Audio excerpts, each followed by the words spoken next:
अस्सलाम वालेकुम my dear students, कैसे हो? क्या हाल चाल है? घर पे मजा आ रहा है? चलिए we will start nuclear force. हमारा आज का टॉपिक है, दिस इज क्लास 12th। आपको याद ही है हम एटम्स एंड न्यूक्लियर पढ़ रहे हैं। उसमें नेक्स्ट हमारा जो छोटा सा टॉपिक होगा nuclear force. Now what is nuclear force?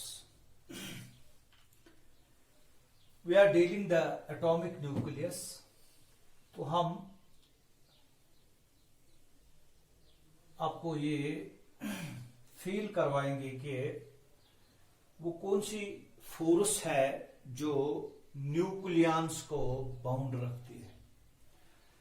Nucleons, they are protons and neutrons together, called, as you have gone through this in the first topic of this atomic nucleus. Protons and neutrons are the particles inside the nucleus. Now the question arises, what is the force that keeps them bound? Answer is nuclear force. तो start हम definition से करते हैं। The nuclear force is the force which binds the nucleons together inside the nucleus. The force which binds या holds the nucleons together inside the nucleus is called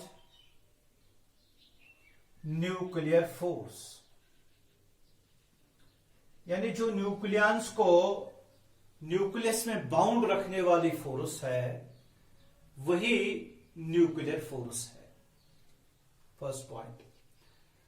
second, आपको पता है कि जो ये प्रोटॉन्स हैं they are positively charged particles. So because of their charge there must be electrostatic force या electromagnetic force of repulsion because they are like charges. That electromagnetic force और electrostatic force, that is K Q1, that is E Q2, that is ZE, this is charge and nucleus charge and electron, divided by R square। तो ये जो आप electrostatic force of repulsion देख रहे हैं ये बड़ा स्ट्रॉन्ग फोर्स है। तो how it is possible for these nucleons to remain inside the nucleus? Because of the repulsive force. Then it was thought that it must be gravitational force. Gravitational force is because of mass. And when we calculate gravitational force Fg, it is the G m1 m2 divided by r square. m1 is mass of electron, m2 is mass of nucleus. So the relative strength was calculated. Fe divided by Fg, it was calculated and it is about 10 raised power 36. 10 raised power 36। कहने का मतलब यह है कि जो electromagnetic force है, जो electrostatic force है दो चार्जेस के दरमियान न्यूक्लियस में, प्रोटॉन्स के दरमियान, वो बड़ा स्ट्रॉन्ग फोर्स है as compared to gravitational force. तो ग्रेविटेशनल फोर्स तो अट्रैक्टिव है, but gravitational force cannot hold the nucleons together because one more force, that is electrostatic force is there which is repulsive. So it was the third type of force which is called the nuclear force। तो nuclear force overcome करती है, nuclear force overcomes the electrostatic force of repulsion between the nucleus. So the very important force called a nuclear force holds the nucleons together. This is first point. Now second point जो actual में आपको याद रखना है कि nuclear force जो है it is called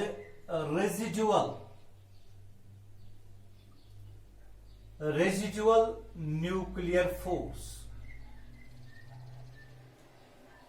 residual nuclear force क्या आपने 4 फंडामेंटल फोर्सेस पढ़े होंगे. One is gravitational force, second electromagnetic force, third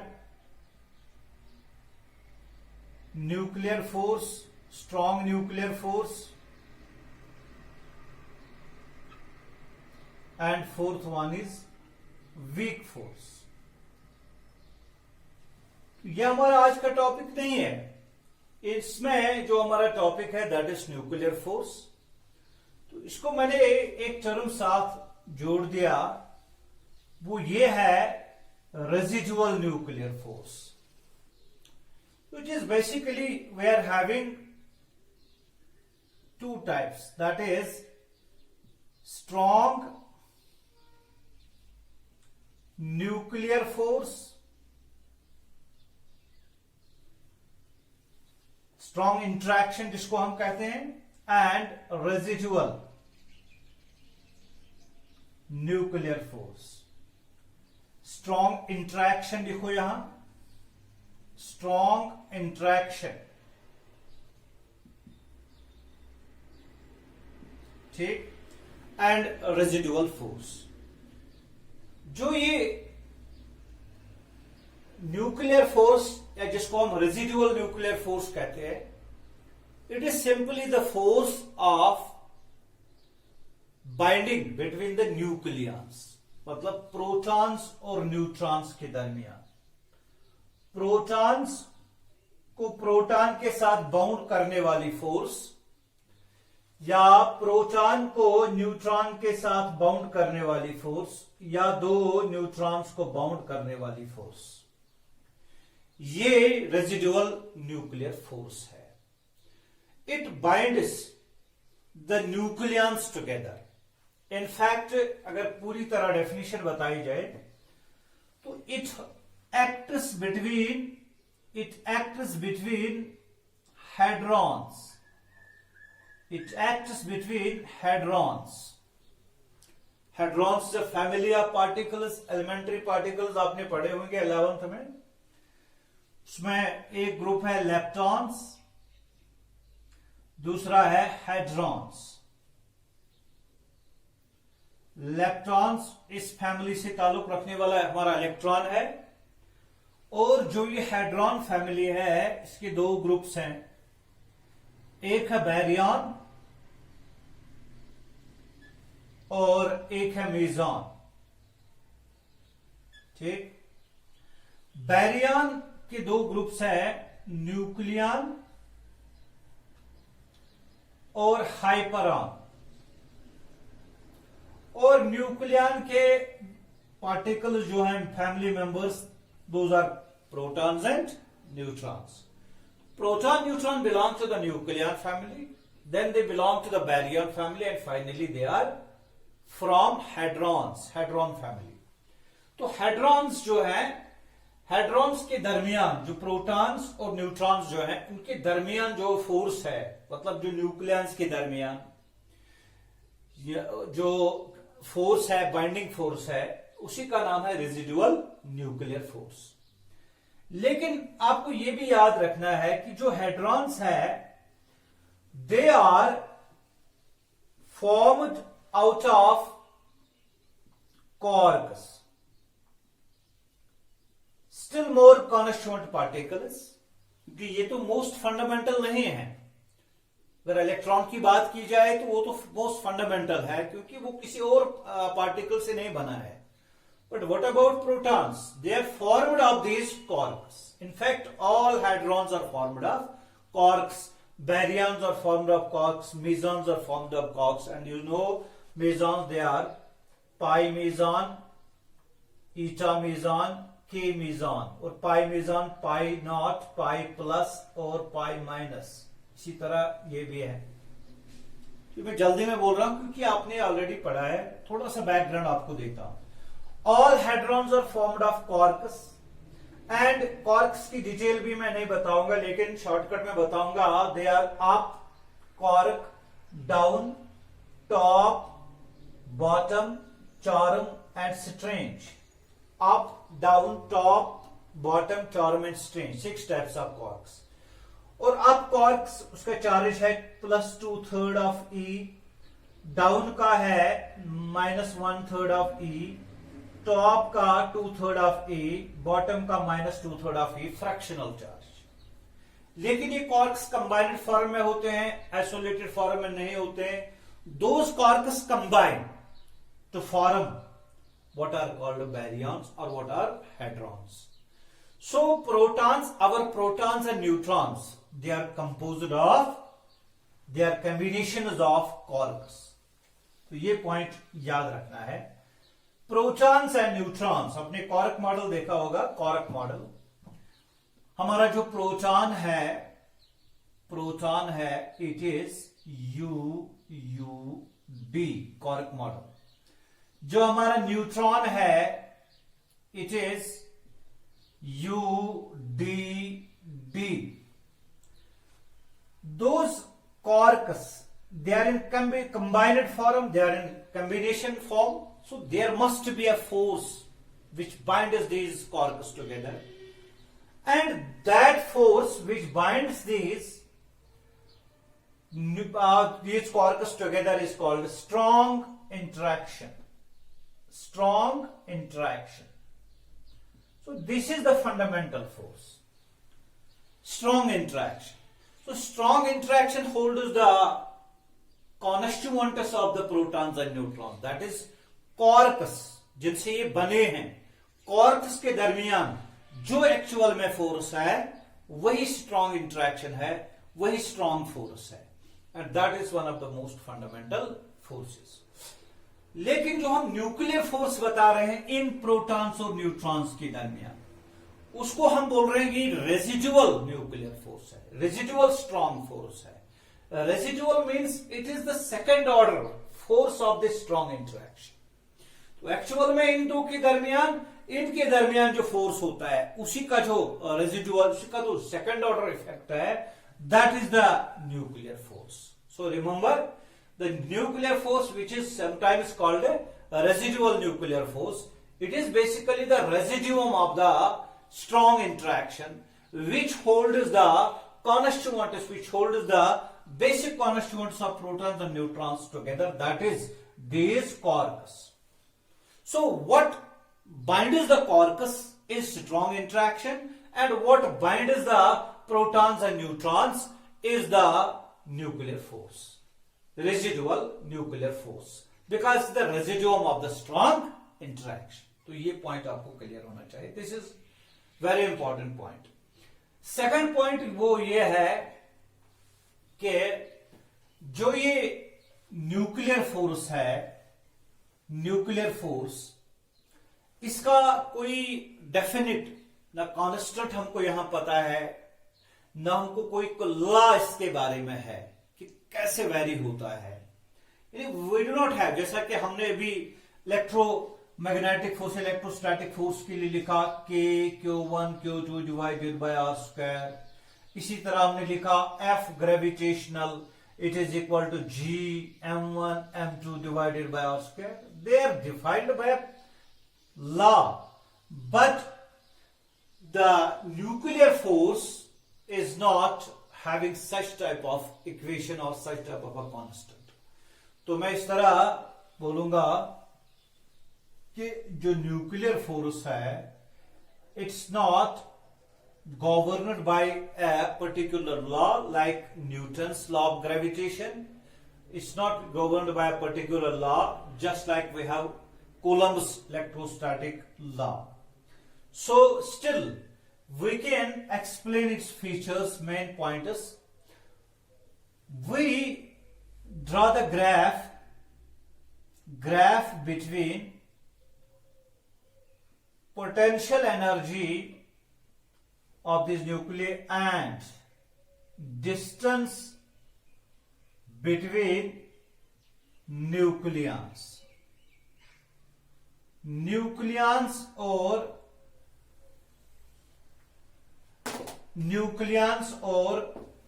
nucleons के दरमियान जो डिस्टेंस और पोटेंशियल एनर्जी के दरमियान ग्राफ हम ड्रा करेंगे.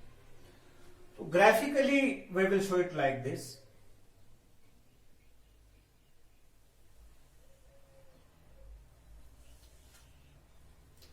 यहां पोटेंशियल एनर्जी U ऐसे, and here distance between the nucleons.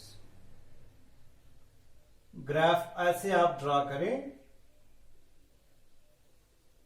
So this is 0, this is -100, again this is 100, this is 200, etc. Say this is 1, this is 2, 3 in Fermi meter, FM, 10 raised to power -15 meter. तो जब हम graph इसका draw करते हैं R versus U, we find the graph like this.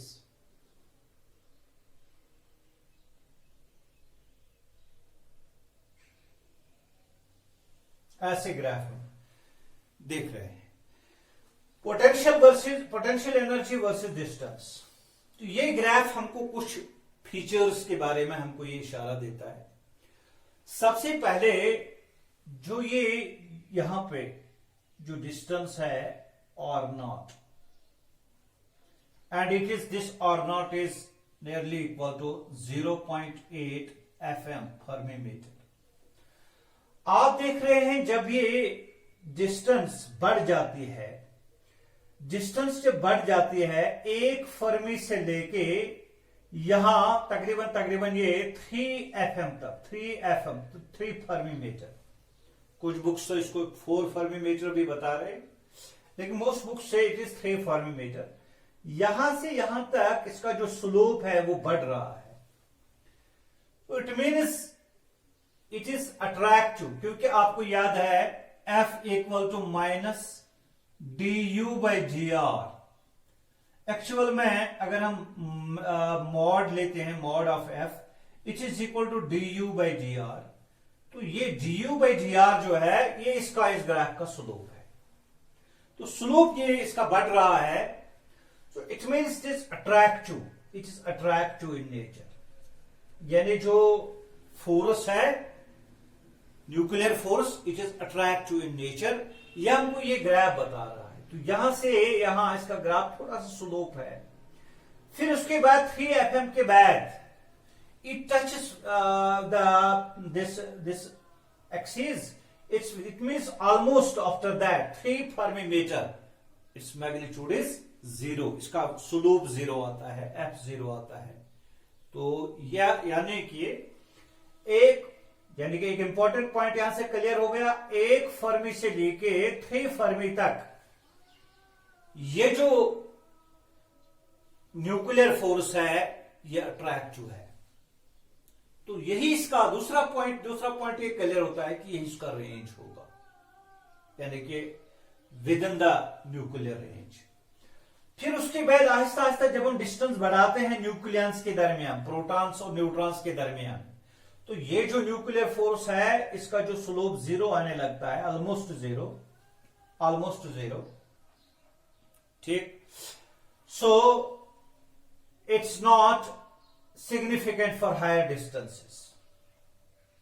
It is not operative even, I should say, for higher distances. So for R greater than R0, जो मैंने यहां R0 यहां दिखाया 0.8 फर्मी मीटर, उसके बाद जो डिस्टेंस आती है उसके लिए ये अट्रैक्टिव है. It is attractive.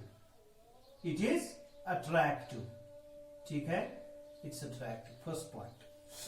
Second point आपको ये क्लियर होना है कि अगर हम R को इस R0 से कम करेंगे। इफ वी विल यानी 0.8 फर्मीमीटर से हम कम जाएंगे और will be less than r not, तो आपको यहां देख लीजिए आप, are is less than r not तो ये है जब हम आर इससे भी कम करेंगे, इसका मतलब है हमको ये positive value of potential energy मिलेगी। इस पे तो 1 फर्मी पे तो ये मिनिमम है, minimum potential energy, that mean stable nucleus.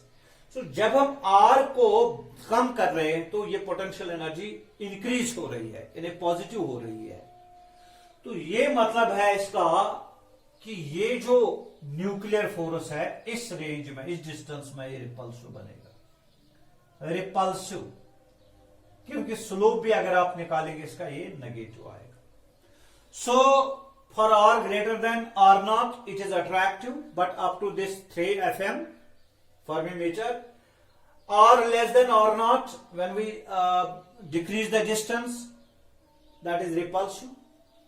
That means what about this nuclear force? जैसा कि हम ग्रेविटेशनल फोर्स के बारे में बता रहे हैं, इट इज, जैसा कि हम ग्रेविटेशनल फोर्स के बारे में बता रहे हैं कि it is always attractive, electromagnetic force के बारे में बता रहे हैं it is attractive as well as repulsive. लेकिन हम यहां क्या बताएंगे, it is attractive as well as repulsive, ठीक। लेकिन एक इंपॉर्टेंट पॉइंट याद रखना है, वो ये है कि इसको हम बोलते हैं it is generally attractive in nature. Why? क्योंकि ये डिस्टेंस जो है नॉर्मली न्यूक्लियस के दरमियान इतना डिस्टेंस लाना पॉसिबल नहीं है। Although it is repulsive for r less than r naught, but at the same time it is not possible to hold a nucleus at these very two, at this distance less than or not. दूसरे तरीके में आपको यह समझाता हूं कि जो हम न्यूक्लियस के दरमियान, प्रोटॉन्स और न्यूट्रॉन्स के दरमियान जो हम ये सेपरेशन आर नॉट 0.8 FM से कम जब हम लेंगे तो ये रिपल्सिव बनेगा। क्या बनेगा? रिपल्सिव। तो ये जो रिपल्सिव कंपोनेंट है इसका, तो जनरली अट्रैक्टिव है, but there is some repulsive component, repulsive component इसमें है, लेकिन डिस्टेंस उसके लिए कितनी होनी चाहिए? Less than r naught, that means 0.8 FM से कम डिस्टेंस न्यूक्लियस के दरमियान। लेकिन एक इंपॉर्टेंट पॉइंट यह है कि ये जो रिपल्सिव कंपोनेंट है ये इसके लिए बड़ा इंपॉर्टेंट है। क्यों? क्योंकि यही रिपल्सिव कंपोनेंट, यानी जब हम डिस्टेंस को और 0.8 FM से कम कर रहे हैं ये रिपल्सिव कंपोनेंट बन जाता है, ये रिपल्शन दिखा रहा है, ये रिपल्सिव नेचर इसका है। But this repulsive component is very much important because it prevents the nucleus from collapsing, क्योंकि यही रिपल्सिव कंपोनेंट न्यूक्लियस को एक साइज देता है, न्यूक्लियस को एक फिजिकल साइज देता है, ये न्यूक्लियस को कोलैप्स होने से बचाता है। So it is very important this component, it is though it is repulsive at this very point, but this repulsive component is equally important because it prevents the nucleus, this repulsive component prevents the nucleus from collapsing, from total collapsing. It gives the physical shape, it gives the physical size of the nucleus, this repulsive component, ठीक है। तो ये important point है।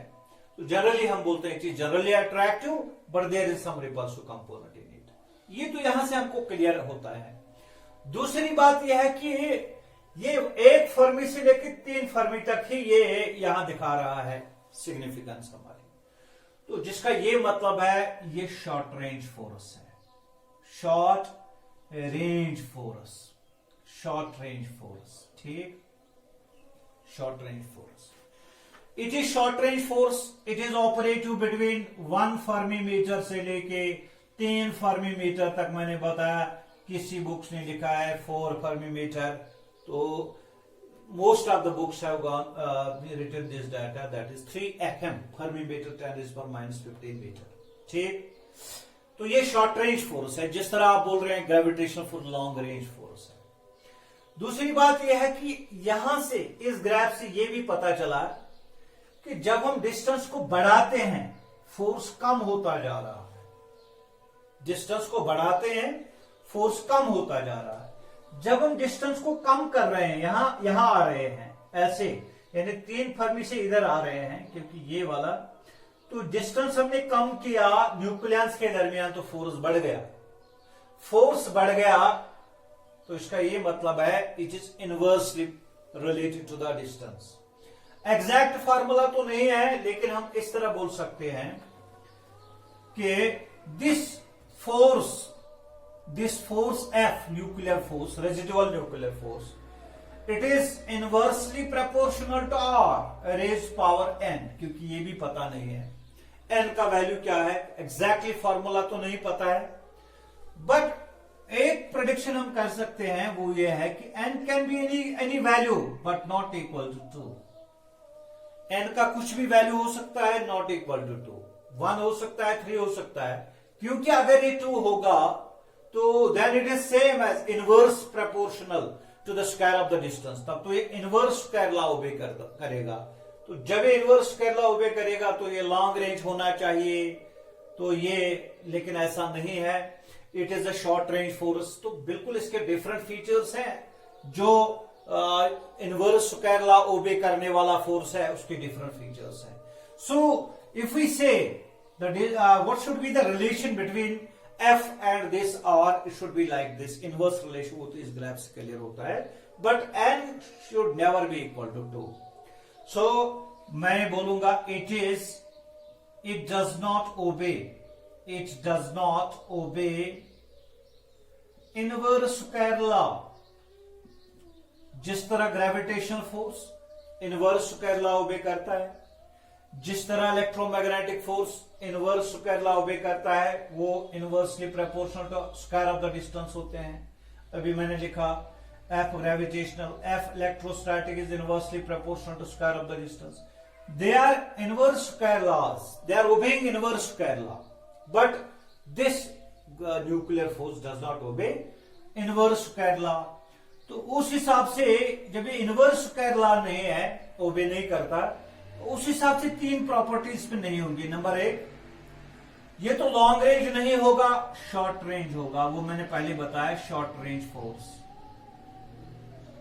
Because the force which obeys inverse square law that is long range. दूसरी बात यह है ये सेंट्रल फोर्स नहीं होगा, ये नॉन सेंट्रल है, नॉन सेंट्रल फोर्स। तीसरी बात यह है इट इज नॉन कंजर्वेटिव, ठीक है, यानी शॉर्ट रेंज फोर्स है, ये operates with in the nuclear radius 1 2 3 FM। Number 2, it is non central force, मतलब जो एक्ट होता है along the line joining the centres of the 2 charges, जैसा कि इलेक्ट्रोमैग्नेटिक फोर्स में बताया। सो it is non central, it does not act along the line joining the centers of the nucleus, बल्कि ये उसके बदले में ये जो है ये फोर्स सैचुरेटेड फोर्स है, saturated, it is a saturated force, यानी एक न्यूक्लियन नेबरिंग न्यूक्लियन जो इसका उसके साथ अट्रैक्शन कर रहा है, यानी it does not attract even all the nucleons. जैसा कि हम ये कह रहे हैं कि ये चार्ज Q1 है, ये चार्ज Q2 है, ये चार्ज Q3 है, ये इसके साथ भी फोर्स ऑफ इंटरेक्शन दिखाएगा, इसके साथ भी, ये दोनों आपस में, but these nucleons due to nuclear interaction they interact, only neighbours interact with each other. So one nucleon interacts with the nearest of it. So this is a saturated force. This is a saturated force. एक और बात यह है कि ना ये electromagnetic force है, इन्हें इलेक्ट्रोस्टैटिक फोर्स तो ये है नहीं, मतलब ये चार्ज डिपेंडेंट नहीं है, इलेक्ट्रोमैग्नेटिक भी नहीं है, मास डिपेंडेंट नहीं है। इट डज नॉट, ये इसकी एक ये खासियत है कि ये डिफरेंशिएट नहीं कर रहा है बिटवीन द चार्जेस और अनचार्जेस। यानी मैं इस तरह लिख सकता हूं, it is charge independent, it is charge independent. दो ये उनके सुपिन पे डिपेंड करेगा, they depend upon their Supin, आइसोसुपिन, जो अलग टॉपिक है, अलग कॉन्सेप्ट है, but it is independent of, it is charge independent. Charge independent means कि जो प्रोटॉन्स के दरमियान, दो प्रोटॉन्स के दरमियान न्यूक्लियर फोर्स है, वही दो न्यूट्रॉन्स के दरमियान भी है, और वही प्रोटॉन और न्यूट्रॉन के दरमियान भी है। यानी force between two protons is same in magnitude as the force between two neutrons, and it is same in magnitude between the two, between proton and neutron. यानी FPP equal to FNN equal to FPN. So it is same, magnitude same है दो protons के दरमियान nuclear force का, वही neutrons के दरमियान भी है। इनका चार्ज 0 है, इनका चार्ज नहीं है, ये तो चार्जड है, but this does not differentiate between charged and uncharged particles, we say it is charge independent. ये पॉइंट आपको याद रखना है। तो क्या मैंने बताया आपको, नंबर 1 कि जो न्यूक्लियर फोर्स है, it does not obey inverse square law. Number 2, it is non-central force, it is non-conservative force, it is short range force, operative only between the operative only within the nuclear size, only between 1 to 3 fermi-meter. It is generally attractive, but there is a repulsive component in it. That repulsive component is very important. वो कब आता है? जब R less than, शाबाश, R not से less होगा। R not का value मैंने बताया, it is about 0.8 FM Fermi-metre. तो जब ये डिस्टेंस आती है तो उस टाइम ये रिपल्सिव बन जाता है, but this repulsive component prevents the nucleus from collapsing. ठीक है, तो ये चीज मैंने आपको बताया। ये चार्ज इंडिपेंडेंट है, तो ये सैचुरेटेड फोर्स है। It is same for two protons, two neutrons and proton and neutron. One more point is that ये जो force है, it is exchange force. Exchange force. Exchange force ये भी आपको याद होगा जब आपने फंडामेंटल फोर्सेस पढ़े होंगे, उसमें आपने ये सुना होगा कि जो एक्शन एट अ डिस्टेंस होती है, जिस तरह दो चार्जेस के दरमियान यहां से यहां तक डिस्टेंस है, और इनके दरमियान जो इंटरेक्शन है, इसको एक्शन एट अ डिस्टेंस, मतलब नॉन कॉन्टैक्ट फोर्सेस, दूर दूर से। इसी तरह gravitational forces, if we have masses m1 and m2, they are separated by some distance r. Still m1 attracts m2, दूर से ये अट्रैक्शन इसको दिखा रहा है, m2 यहां से अट्रैक्शन इसको दिखा रहा है। तो ये चीजें कैसे एक्सप्लेन हो गई मॉडर्न फिजिक्स में, इसके लिए बताया गया कि these forces are possible due to the exchange of a particle. Due to the exchange of a particle, in fact that particle was called a messenger particle. Messenger particle या force career short में बोलूंगा, messenger particle. यानी a force is carried out by the interaction, by the exchange of a particle between these two charges. और वो force, वो particle क्या है, यहां आपने सुना होगा, it is photon. Gravitational force में graviton. These are messenger particles, they are force carriers, they carry the forces between m1 and m2 at the distance. ये बड़ी लंबी कहानी है, शॉर्टकट में बोल रहा हूं यहां। Messenger particle, so photon is the messenger particle in electromagnetic interaction, and graviton is the messenger particle in gravitational force. Similarly, in case of nuclear force, we have the messenger particle. तो अब start में मैंने बताया कि ये actual में residual nuclear force है, residual interaction, nuclear interaction. असल में ये फोर्स स्ट्रॉन्ग इंटरेक्शन है, स्ट्रॉन्ग इंटरेक्शन। तो यहां जो इन्वॉल्विंग पार्टिकल्स हैं वो है प्रोटॉन्स यानी nucleons, proton proton, proton neutron, proton neutron और न्यूट्रॉन न्यूट्रॉन, न्यूक्लियंस के दरमियान रेजिडुअल फोर्स है। तो ये जो पार्टिकल एक्सचेंज कर रहे हैं, तो ये यहां से फेंक रहे हैं, वो पकड़ रहे हैं, वो वहां से फेंक रहे हैं, तो ये दैट इज पाई मीजॉन। इन मीजॉन्स आर, आपने पढ़ा होगा meson theory, Yukawa's meson theory. Pi meson is the particle. बहुत सारे पार्टिकल्स हैं, प्रोटॉन, न्यूट्रॉन, इलेक्ट्रॉन, इसी तरह बहुत सारे पार्टिकल्स हैं जो, जैसा कि मैंने हेड्रॉन्स की बात बताई, this is from hadrons. Pi mesons are exchange during the interaction, nuclear interaction between the nucleons, between the nucleons. So this is the messenger particle. This is the messenger particle. But when we talk about the interaction between the constituents of these protons, जो मैंने start में बताया था कॉर्कस, उन कॉर्कस के दरमियान जो ये स्ट्रॉन्ग इंटरेक्शन है दैट इज मीडिएटेड, जिस तरह यहां मीडिएट हो गई by pi meson, that is mediated by means of still another messenger particles called gluons, GLOUNS, gluons. Modern theories हैं, पार्टिकल फिजिक्स है, तो शॉर्टकट में बता रहा हूं। gluons are the exchanged particles during interaction, strong interaction. These gluons are exchanged by these corpus, up corpus, down corpus, etc.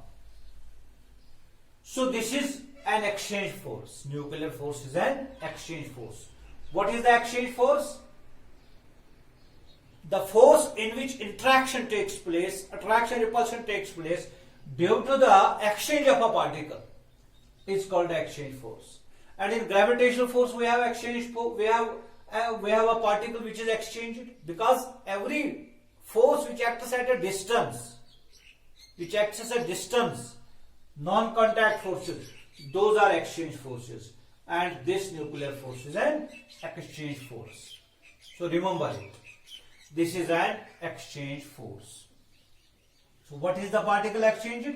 Pi meson. Pi meson आपने सुना होगा ना, वो dog bone analogy Yukawa theory में, जैसा कि एक डॉग होता है, दो डॉग्स होते हैं, जैसा कि दो protons, so this is one dog, this is another dog, जो इनके दरमियान पाई मीजॉन एक्सचेंज हो रहा है, it is a bone, it is bone.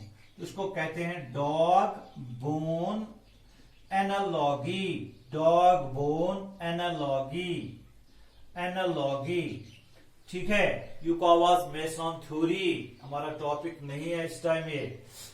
Pi meson is exchange, a bone is exchanged between these two dogs.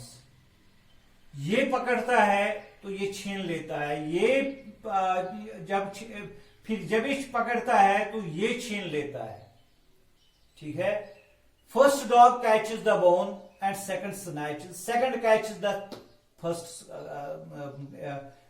First snatches, first catches second snatches, second catches first snatches, ऐसे exchange हो रहा है bone.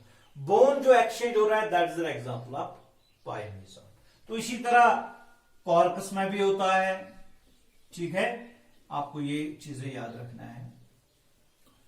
सो एक और point है जो ये strong interaction में जो हमने बताया, UUD, this is the cork model for proton, ये 2/3 of E, 2/3 of E, yes. UDD, it is neutron quark model, neutron quark model, ठीक है। तो ये एक इंपॉर्टेंट पॉइंट याद रखना आपको कि जो हमने यहां बताया कि जो न्यूक्लियर फोर्स है स्मॉलर डिस्टेंस पे ये रिपल्सिव बन जाता है। तो ये चीज यहां ऐसे दिखाया गया कि जब ये डिस्टेंस कम पड़ जाती है तो ये जो UUD, जो ये कॉर्क मॉडल है, जो ये अपकॉर्कस, यू मीन्स अपकॉर्क और दूसरा अपकॉर्क और दूसरा डाउन कॉर्क है तीसरा। तो जो इनके दरमियान जो स्ट्रॉन्ग इंटरेक्शन है, जब ये डिस्टेंस डिक्रीज हो रही है 1 फर्मीमीटर से कम, जब डिस्टेंस डिक्रीज हो रही है तो कॉर्क मॉडल डिस्टर्ब हो रहा है। तो ये कॉर्कस जो हैं दे बिकम ऑलमोस्ट फ्री। वरना हम तो कह रहे हैं कि ये जो कॉर्क मॉडल है, ये जो कॉर्कस है, they are in composite form, but they become almost free because the nuclear interaction between them becomes zero. The strong interaction between them becomes zero when we reach the distance or less than or not. और इसको physics में एक important term से जाना गया, that is called asymptotic freedom. Asymptotic freedom याद रखो, asymptotic freedom ये पार्टिकल फिजिक्स में एक इंपॉर्टेंट टर्म है, जिसका ये मतलब है कि जब ये डिस्टेंस बिटवीन न्यूक्लियंस 1 फर्मीमीटर से कम होती जा रही है, जो कॉर्कस जिनसे वो बने हैं, जो हेड्रॉन्स जिनसे बने हैं, जो न्यूक्लियंस जिनसे बने हैं, वो कॉर्कस ऑलमोस्ट फ्री हो रहे हैं इस डिस्टेंस पे। तो जब तक वो कंपोजिट फॉर्म में है तो न्यूक्लियस स्टेबल है, लेकिन जब वो फ्री होते हैं, उस प्रॉपर्टी को, उस टर्म को, उस कंडीशन को, जब वो फ्री हो रहे हैं, जिनके दरमियान स्ट्रॉन्ग इंटरेक्शन ऑलमोस्ट जीरो है, तो उस टाइम हम उस प्रॉपर्टी को कहते हैं एसिम्प्टोटिक फ्रीडम। बोलते हैं asymptotic freedom because the strong interaction between them is asymptotically nearly equal to zero.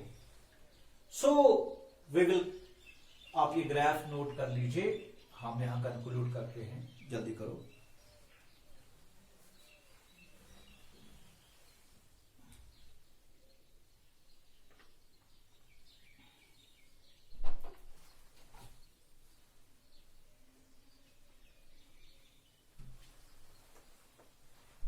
लिखा आपने?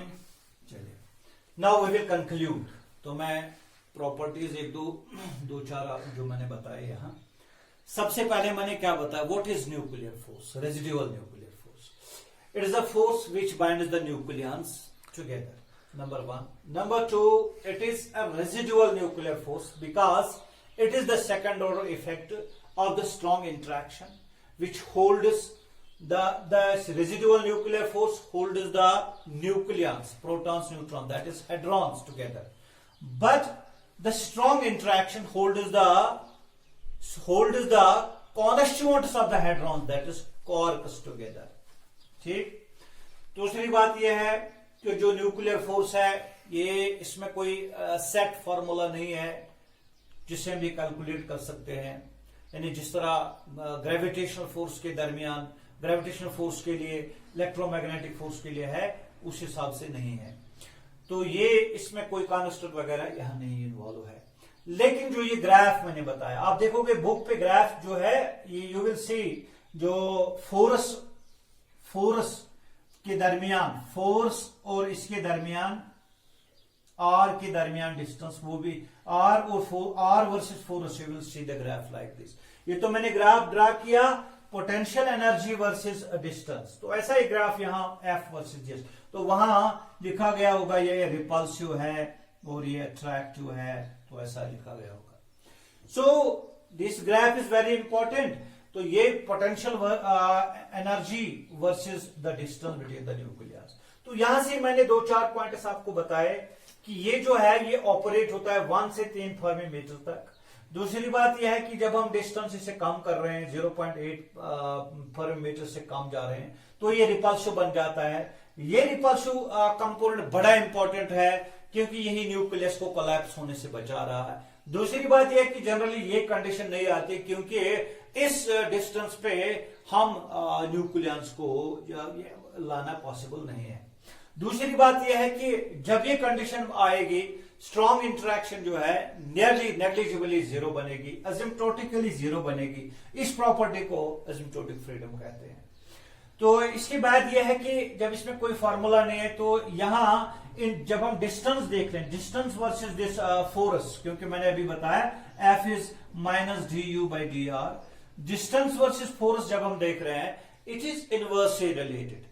डिस्टेंस बढ़ जाने से फोर्स कम हो जाता है, डिस्टेंस कम हो जाने से फोर्स बढ़ जाता है, लेकिन फिर ये फोर्स रिपल्सिव बन जाता है। तो उसके बाद मैंने बताया कि F is proportional to r raised power n, but n should not be 1 by r raised power n, n should not be equal to 2। ये हम कैलकुलेट कर रहे हैं यहां से। एक और point, it is not inverse square law, it is not obeying inverse square law, inversely proportional नहीं है, स्क्वायर ऑफ द डिस्टेंस में बताया, एन नॉट इक्वल टू 2। दूसरी बात यह है कि ये नॉन सेंट्रल फोर्स है, नॉन कंजर्वेटिव फोर्स है, सैचुरेटेड फोर्स है, एक्सचेंज फोर्स है, ठीक है, चार्ज इंडिपेंडेंट है।